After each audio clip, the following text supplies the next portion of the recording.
আসসালামু আলাইকুম আমার সবুজ প্রেমী ভাই বোনেরা, বিশেষ করে আমার বাহুবলের মানুষ যারা আছেন, ভিডিওটি সামনে যাওয়ার সাথে সাথে সর্বোচ্চ ছড়িয়ে দিবেন।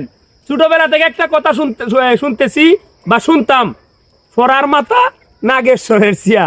আজকে কুইজা পাইছি সেই নাগেশ্বর গাছ, যে মা বোনেরা যে ছোটবেলা দেখতাম গাইলে চিয়ায় যে গুড়ি কুটতো, এই গুড়ি কুটার যে নাগেশ্বরের চিয়া কই থেকে তৈরি হইতো, খালি মনে করতাম যে নাগেশ্বর গাছ না জানি কিটা।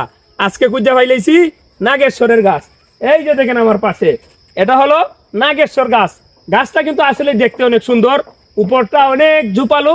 আর এই যে কাঠ, এখান থেকেই নাগেশ্বরের চিয়া তৈরি করা হতো।